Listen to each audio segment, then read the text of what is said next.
These new, these changed rear compound tyres as well, affecting multiple drivers, as you say, also affected the Pramac riders, but in two different ways. Zarco really enjoying it, Jorge Martin not so much, and he crashed out, so 0 points for Martin from the first two rounds. But teammate Zarco onto the podium behind Quartararo and Oliveira. Now, just to confirm how we were with our predictions, it is only Keith who gets the 1 point for having Quartararo on there. Me and Pete, nada. So good ride from Zarco to get back onto the podium as well, get his campaign underway. Keith, what did you make of our podium with Quartararo sort of finding a bit more pace towards the end and managing to get back up into second? Well, you're going to be annoyed with me now because I'm disappointed. I'm disappointed as mad with Zarco because I think he had the pace to win the race. I think that he just did not have that. When Quartararo came across everybody, once he got his late race pace, he just cut through them like a knife through butter. Just, every opportunity he got it up the inside. Zarco, for whatever reason, just seemed to be tentative, just didn't seem to have that commitment. Now, that's a harsh thing to say about a racer that's at that level, at that pace. I know it is. But he just didn't look like he had that bit that you need to go and win the race when I think he had the bike to do it.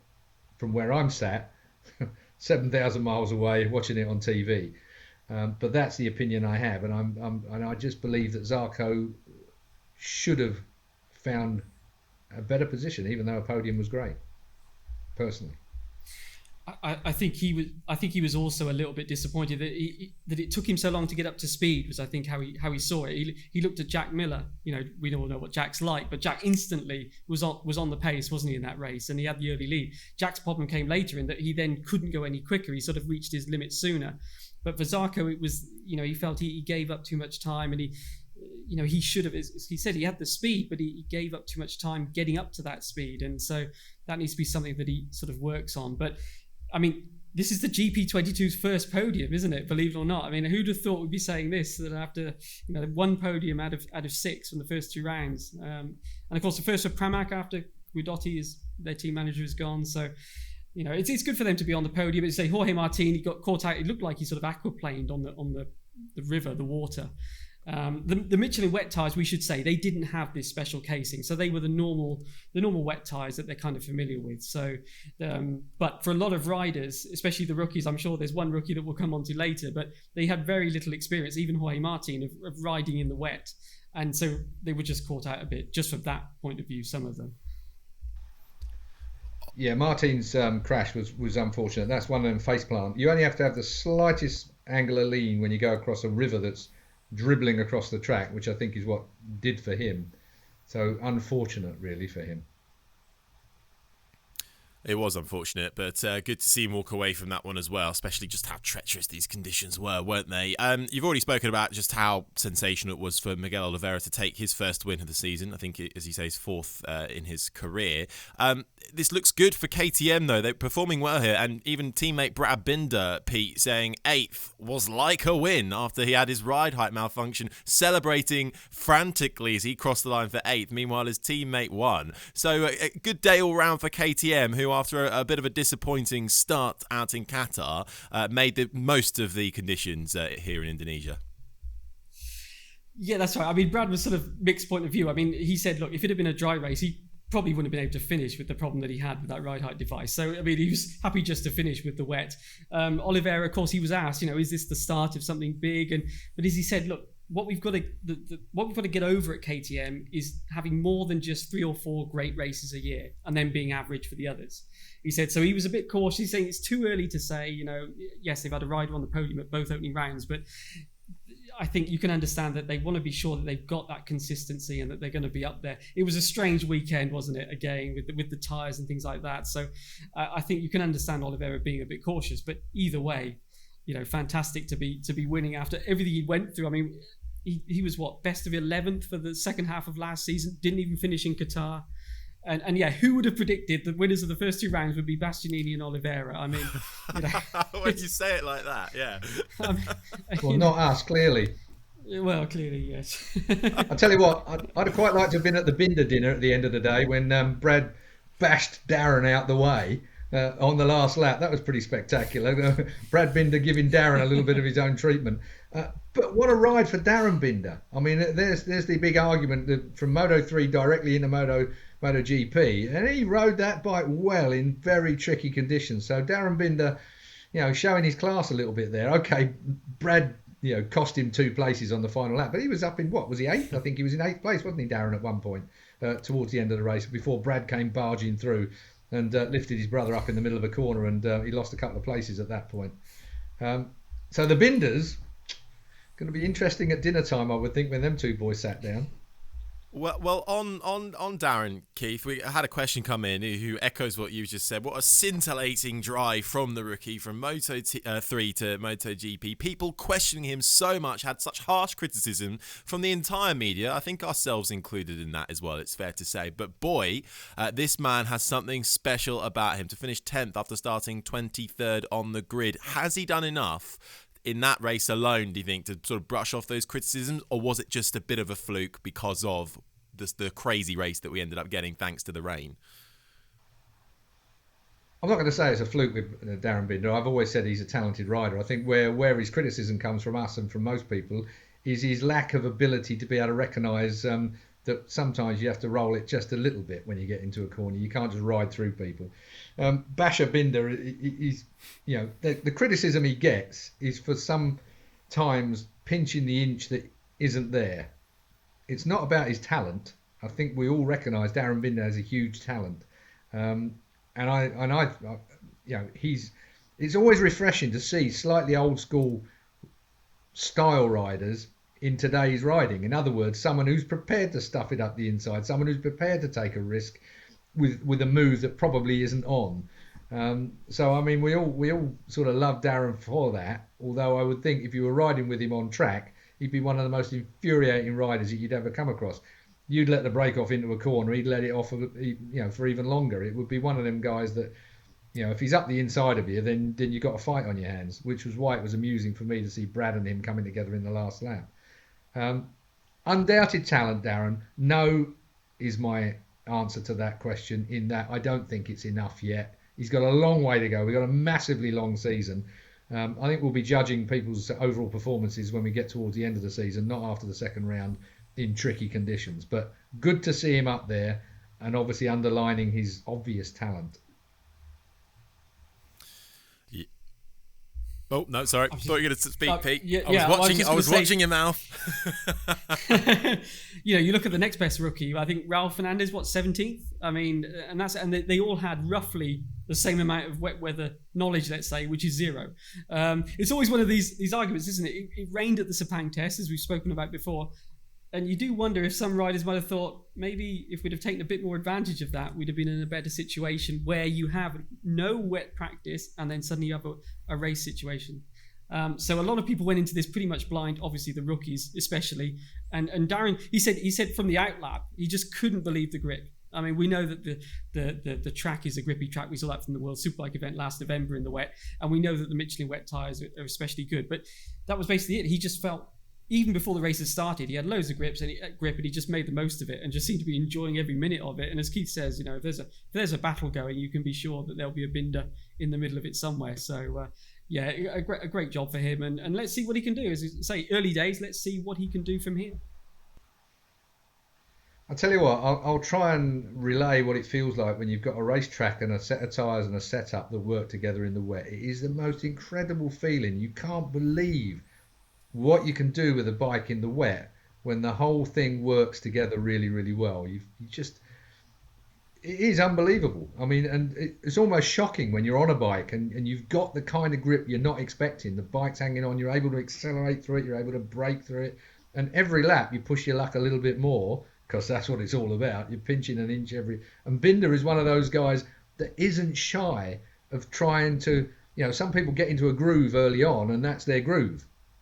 Binder's the kind of rider who will always push his luck, and that is probably one of the reasons why we saw such a result for him, because he was prepared in a track that was going from very, very wet to sort of damp in most places. By the end of it, there were puddles still there, obviously, but very tricky conditions.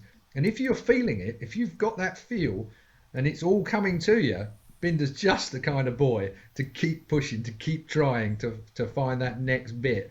And from a rider perspective, it's a great feeling. It really is. It's actually just talking this bull on the podcast is sending the hairs on my arms up talking about it, because you remember what it was like, and even at my age I can still remember that feeling of when the bike and the track are coming to you and you're making progress and making time. It's a great feeling.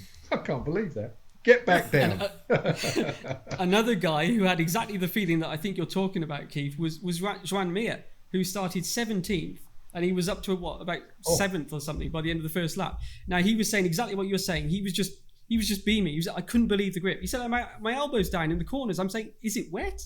He just could not believe the amount of grip out there, and to make up that amount of places. So yeah, I would say that he was feeling, as you've been describing there.